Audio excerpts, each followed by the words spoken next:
This is episode 357 of the Super League Pod, and it's been a busy week. Most of the games didn't have a lot riding on them, but that doesn't mean there hasn't been a lot to discuss. We'll talk about board changes at the RFL and coaching changes at St Helens and Hull FC. We cover the fans' eye view of the Super League Dream Team, and we recap a final round of Super League. But all that seems like inconsequential, superfluous fluff compared to the NRL review bombshell. So strap in, it's SLP time.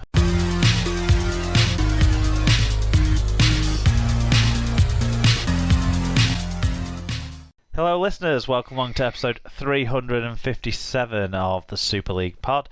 This week I'm here, Mark, and I'm joined by Alan. Welcome back, Al. Thank you very much. Hello everybody. Hope everybody is well. Do you want to, before we get going, do you want to tell everyone about our sponsor?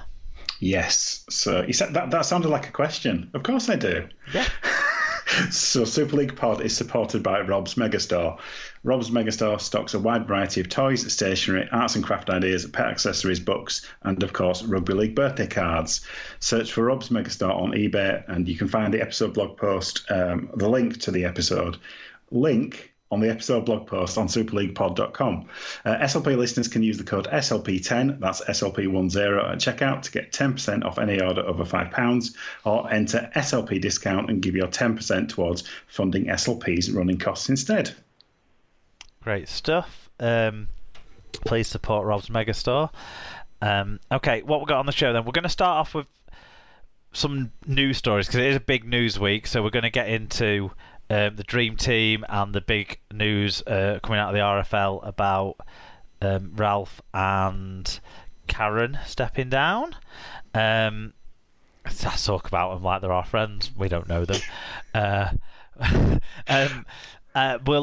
recap the last round of Super League. We'll talk about the fallout. We'll probably talk more about the fallout than the game itself. So we'll recap the final standings. We'll pick up some injury news, big coaching news as well to talk about.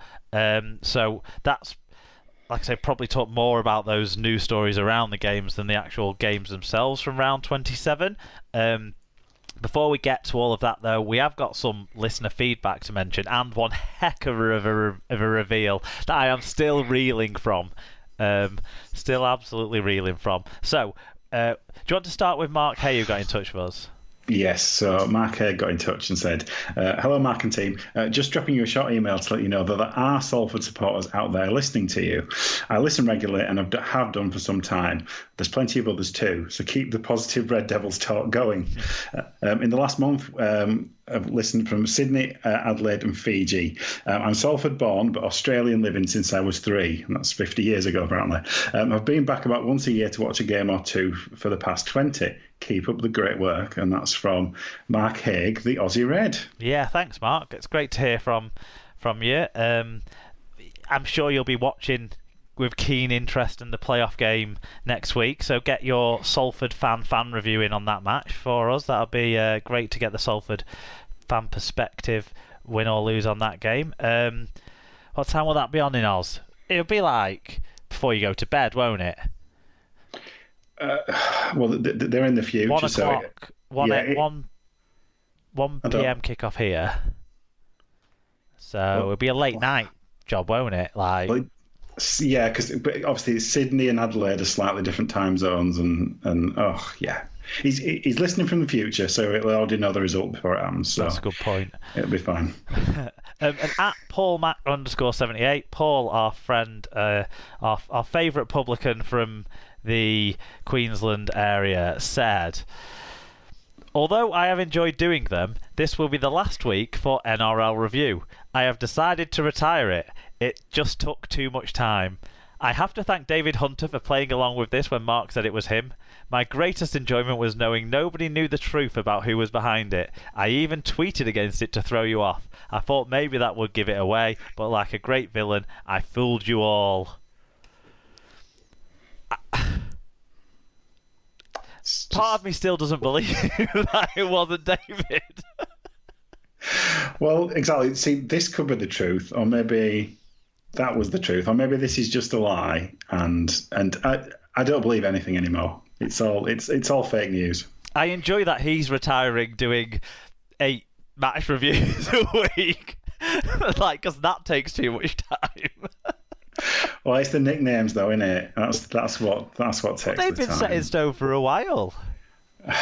Yeah, I guess so. We don't always learn about the match, either, from the match reviews, do we? Sometimes it's just a way to slip in his most favourite jokes. But Paul, that's incredible. You've really surprised me there. I was absolutely shocked when I read that when I was putting the rundown together. Blown away. So well done. You well and truly fooled me. And David, you played along and then some. Next thing we're going to find out that Tom Andrews is always in our shadow, aren't we, or something? Oh dear. Yeah. So thanks for revealing yourself, Paul. That's absolutely incredible, yeah. And thanks to Mark for getting in touch as well. So if you want to get in touch and get involved in the show on social media, it's at Super League Pod on Twitter and Instagram, or facebook.com/Super League Pod. You can email superleaguepod@gmail.com or visit superleaguepod.com to get the info on each episode and links to the Google Forms for your fan views so that we can share and discuss them on the show. And don't forget to subscribe in whatever podcast app you're listening to us on and leave a rating and review if you can. That's the opening done. We're going to move, before we get into our normal Super League recaps, we're going to talk about some big news topics. So we're going to move into talking about the Dream Team and Ralph Rimmer stepping down.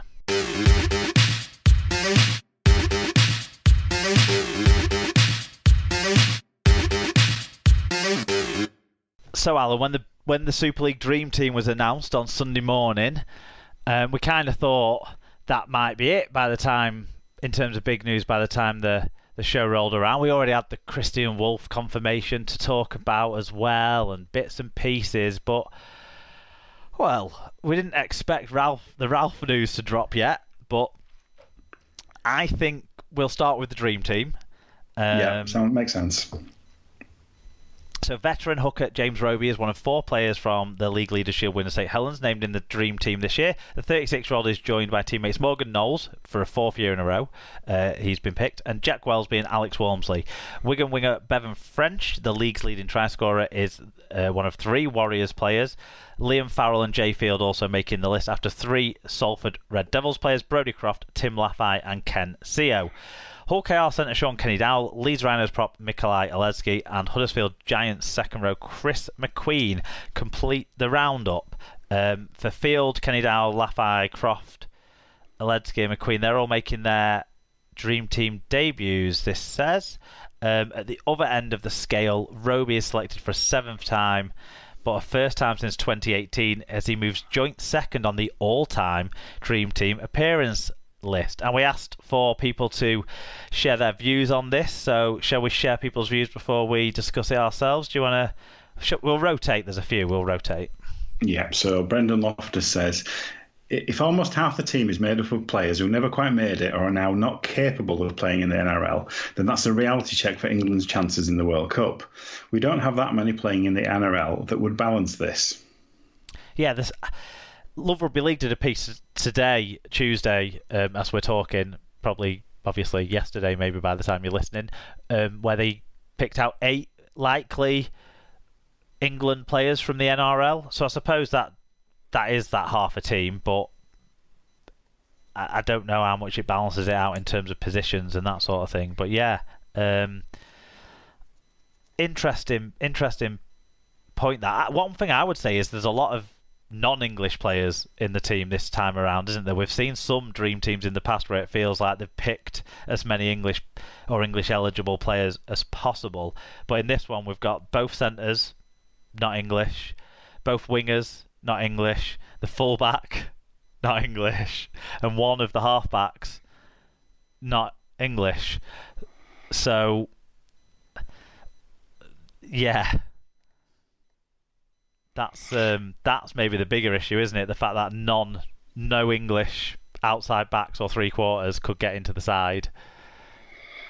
Yeah, but I mean, I guess we'll talk about our thoughts in a minute. But yeah, it wasn't a list that shocked me when I saw it, to be honest. No, David Cantrell said, surely they could have picked someone other than Aledzki. Every other player wears red and his presence in the side really upsets the visual balance. Well, maybe if he wears the pink away strip. Yeah, that might fit in a bit better. That's a bit better, maybe. David Jones says, I think Latelli is very unlucky. Probably gets in just ahead of Kenny Dal for me, but generally couldn't argue too much with the selections. David Lawrenson says, more should be made of the Dream Team announcements. Surely it's worth a TV awards programme. And David Hunter also got in touch. He said, why don't they have an awards night? So that's on the same theme. So, David, we do have an awards night, but we don't announce the Dream Team in the awards. I can't explain why.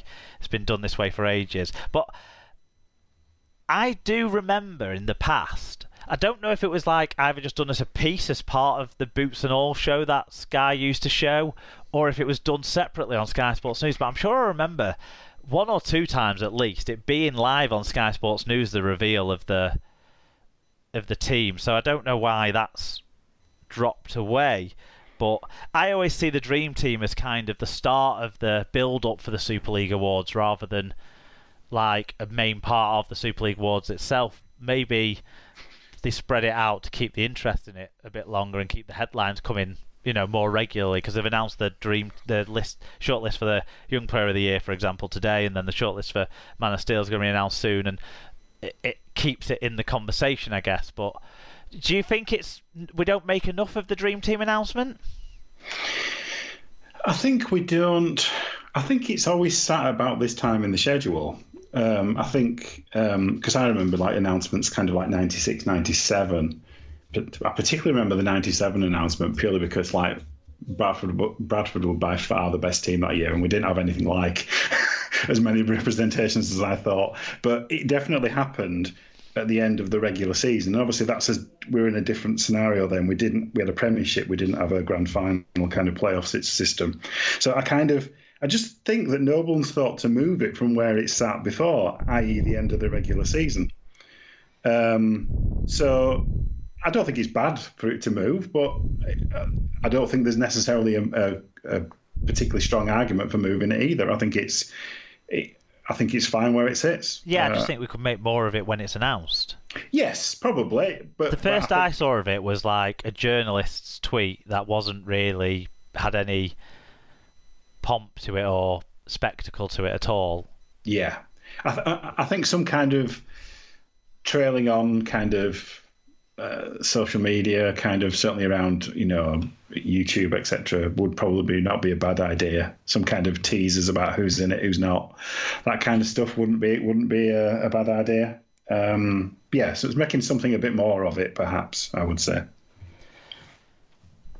Who's next? David Powell says, no real argument for me. I would marginally have preferred Lomax in the halves instead of King Jack and Parsi instead of Walmsley. We've got another Saints fan saying something similar, so we'll get to that in a minute. Mark W. said, at first it seemed strange to do a Sunday 9am reveal, but I get it now. They wanted to limit how many people saw this mess. A lot of question marks here, but whoever voted SKD over Latelli should be tried at The Hague. I think isn't our new Home Secretary wanting to do away with any kind of thing that might have linked us to any European courts or anything like that? But that's the second mention of Latelli not being unlucky to not get picked, isn't it? Slightly more to this one than the first one from David Jones. But shall we talk about Latelli now? Definitely for me should have been in over SKD. I think that's one mistake. I think recency bias in terms of people will be thinking about one or two games that SKD took over in poor Hull KR sides and led his team to a win in relatively recent times has given a weighting over Latelli, who did most of his damage before the Challenge Cup final, then had a long spell out injured, didn't he? And he's only been back 3 or 4 weeks since that, so maybe that's pushed him out of the mind. But the stats tell you Latelli has been way better than SKD as well this year. Yeah, I think Latelli would have been one of my first names on the sheet, to be honest. Paul Caswell says, only commenting on